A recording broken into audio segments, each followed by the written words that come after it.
Hey everybody, I hope you're having a great week. In this video, we're going to talk a little bit about one of my most frequently asked questions, which is how big do Super Dwarf and Dwarf Reticulated pythons get anyway?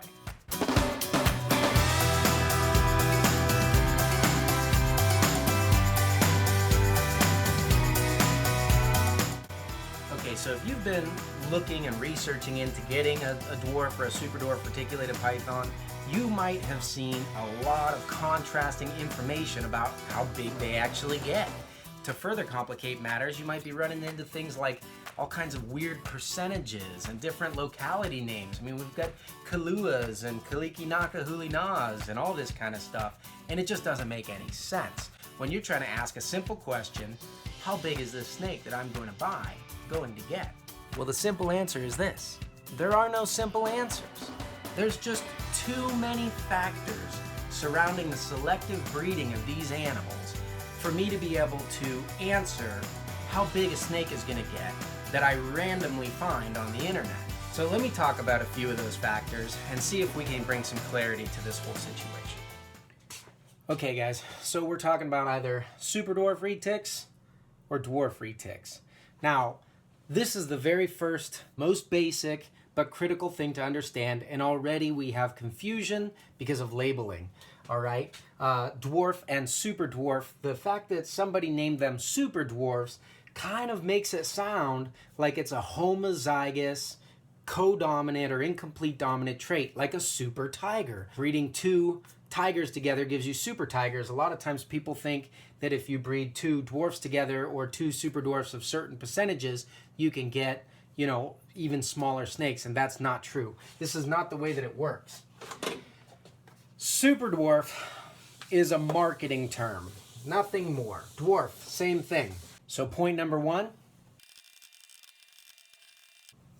super dwarf and dwarf are just marketing terms that people made up a long time ago in order to sell snakes. There's no kind of genetic dwarfism that you see in other species. Instead, these are animals that have just over eons adapted to small island environments with a lack of great resources, and they've become smaller in size. Back in the day, animals were being imported that were smaller, and a lot of the locality data of where those animals came from was secret, so that the exporters had kind of a monopoly on the market because no one else had discovered this information yet. Then you have the dwarfs, which had a larger size range. I mean, some of the Jampeas were as small as 6 or 7 feet, but some of them were getting quite large, 14 foot, things like that in the wild, although those were larger animals and harder to find. So let's say back in the day, they kind of classified it like this.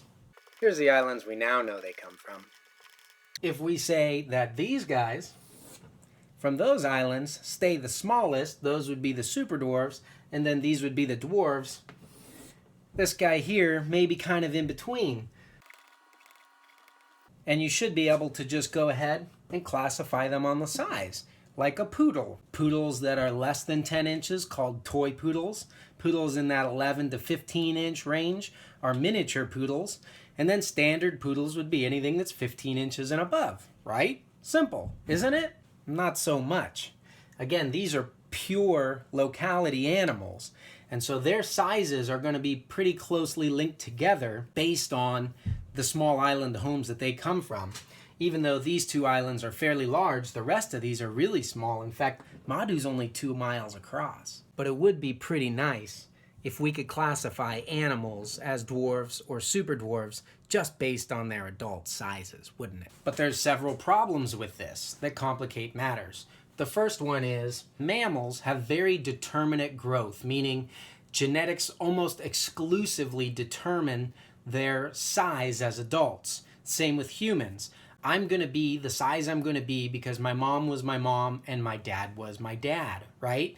Now you could feed me a lot more and maybe double my weight, or you could feed me so little that I actually become stunted in my growth, but neither of those are healthy. A lot of reptiles, especially the largest ones we see, seem to have kind of lost the restrictions for determinate growth, and they have what's called indeterminate growth, meaning they're going to grow as big as their food sources are. Dwarf and Superdwarf Retics are not completely indeterminate, don't get me wrong, but a lot of their size can come from their food intake when they're young. Well, now it's really getting confusing because I have a smaller animal with more determinate growth crossed into a larger animal that has kind of indeterminate growth, and I'm feeding them different amounts to where I might have a cross superdwarf that's the same size as a dwarf, or an animal that's a cross of all three that's bigger than the same cross as a sibling because one grew bigger because I fed it too much. So this size thing kind of goes out the window, which brings us to point number 2. Food schedules can and do impact the size of adult animals. But the problem we see, and don't miss this part guys, what I see in the hobby most often regarding Superdwarf and Dwarf Retics is that people who want the smallest possible snake tend to underfeed their animals to an unhealthy extent. And that animal is small, it is thin, and it will have problems with development, just like if you were trying to stunt my growth, because these animals are not entirely indeterminate when it comes to their growth. Or a lot of people who want to breed the animals think, hey, a bigger snake will lay more eggs or lay faster, so they pump them up with food, and those animals become obese, which we know is very unhealthy as well. So we say it's all about food, right? Wrong, okay? Let me show you an example of what happens when you feed too much or too little, and I'll see if I can describe it this way. Here's a 50% Superdwarf cross as it should be. Long, lean, circular cross section, still has like a good size head for its body, and she's about 8 feet long.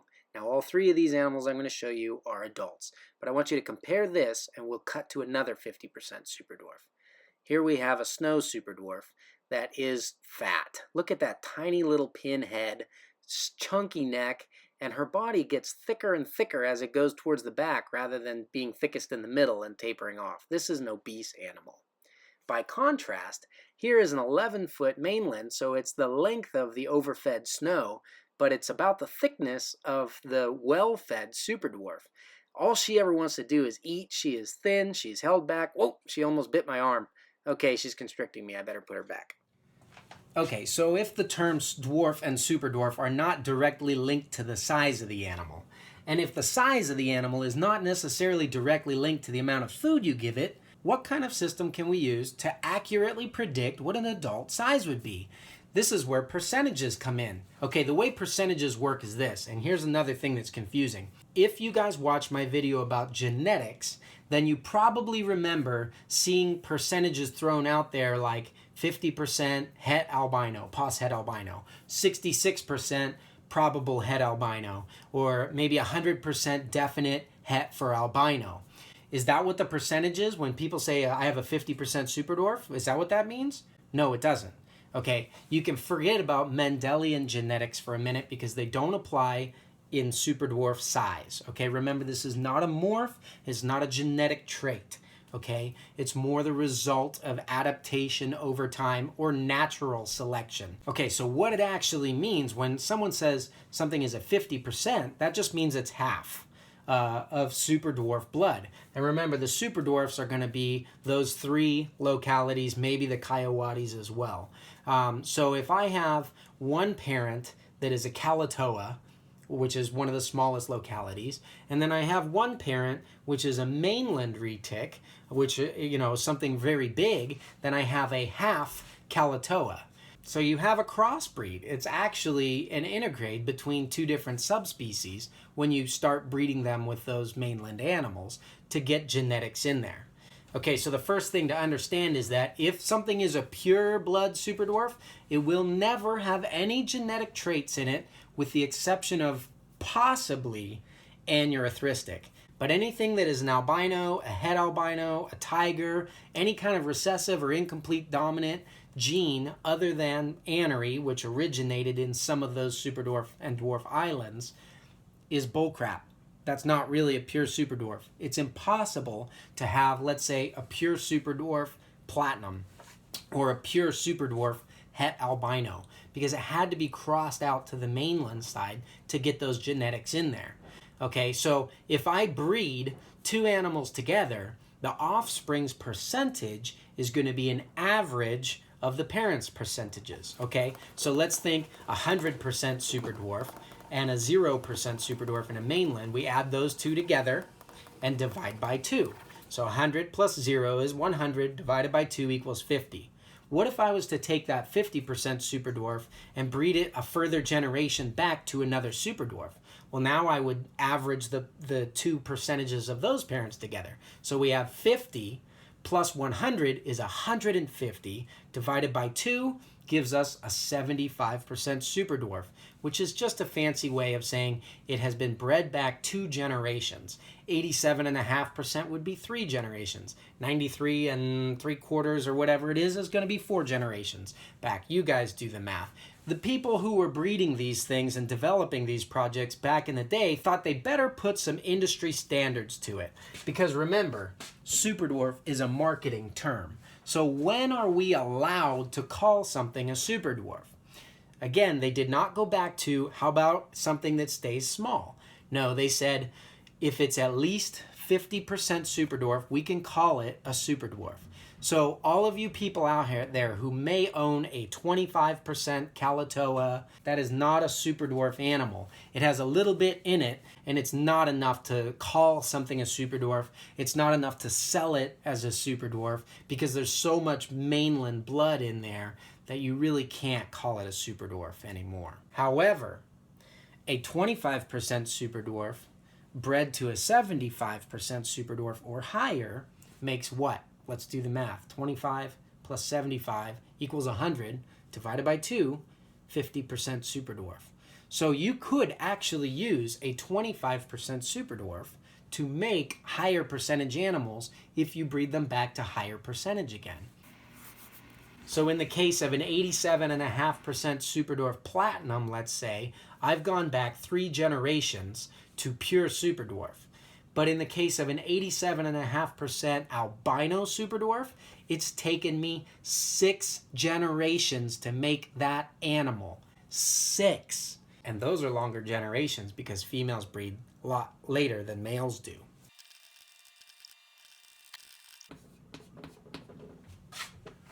Okay, whoa, that was totally confusing. So, Garrett, what you're telling me now is that the higher percentage Super Dwarf an animal is, the smaller it's going to be, right? Well, not exactly. I mean, theoretically, the more breeding that's been done back to Super Dwarf animals, the smaller an animal should get. But not all breedings are considered equal. Check this out. Okay, so in my experience, and a lot of other people that have actually bred Super Dwarfs for multiple generations will attest to this, when you breed 2 animals together, this is also true of other species, they tend to get more of the body shape and size of the mother or the dam rather than the sire. In other words, if I want to make a Super Dwarf tiger, I have to have something that's a 50% Super Dwarf bloodline tiger, right? So I have 2 ways I could do that.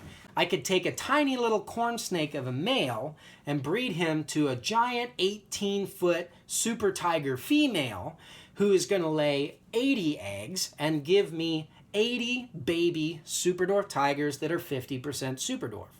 Or I could do it the hard way and take a mainland tiger male, probably going to have to be a little bit smaller one if you're going to breed him with such a small female, right? And breed him to a tiny little 7-foot Super Dwarf female and get maybe 8 or 10 eggs. Those are going to come out 50% Super Dwarf tigers. So I can make 80 Super Dwarfs instead of just 8. That's 10 times the amount of Super Dwarf tigers in the first situation as the second. But what we've seen is that the animals begin to take the size cues from their mother. So animals that came from giant mothers typically have larger genetics. I can actually show you this in person right now. Let's go check it out. Okay, I want to illustrate my point by looking at 3 hatchlings. The first one is 100% pure Super Dwarf. She's 4 months old, eating well, and 65 grams. Cute as a button. Now the next 2 that I want to compare to this one are both 50% Super Dwarf crosses, but they were made different ways. This first girl is from a pure Super Dwarf male to a mainland female. She's only just hatched, had 2 meals, is 150 grams. Okay, now this next one is the same percentage, 50%, but this one came from a pure super dwarf female to a mainland male. This animal is 1 year old.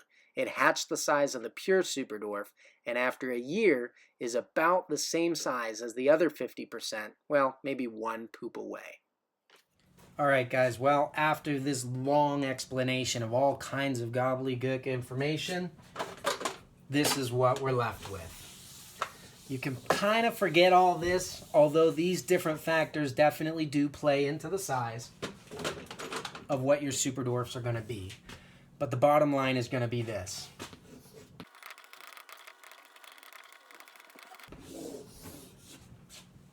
If you're breeding for size and you want to get a small snake, make sure it came from small snakes. Pretty simple. Not too overcomplicated. If I want a really small snake, I want to buy a snake from a really small bloodline. And in order to make sure that I do that, I need to be looking for somebody who can sell me an animal who knows what the parents were like. This is going to be a lot harder to find if somebody is not actually breeding or working with these animals, because it's too easy for someone to throw the term out, super dwarf, to try to market it and sell snakes when they don't actually know what kind of super dwarf it is. By asking a few simple questions like, what locality is it? How big are the parents? Can you show me some pictures of those or describe them to me? And what percentage super dwarf are these going to be? You can usually find out people who begin to become confused by those questions and really don't understand. All too often I see an animal, it's only 6 feet long and it's 4 years old, so it must be a dwarf or a super dwarf. Those kinds of things don't accidentally happen very often, you guys. Usually, when you're finding an animal like that, it's been underfed and it's malnourished, and it's going to potentially have problems later on because of having a rough start. And that's not the kind of animal that you want to get, especially if you plan to breed yourself.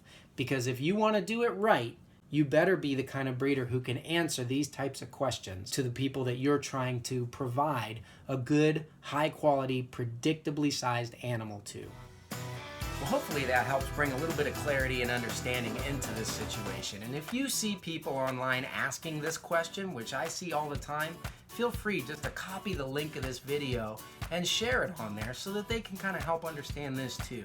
But the bottom line is this: if the ultimate size of the animal you are getting is very important to you, then it should also be very important to you that you are buying your animal from a breeder or somebody that has worked with that bloodline for a long time, because they're going to be able to give you the best estimate on how big those adults are actually going to get.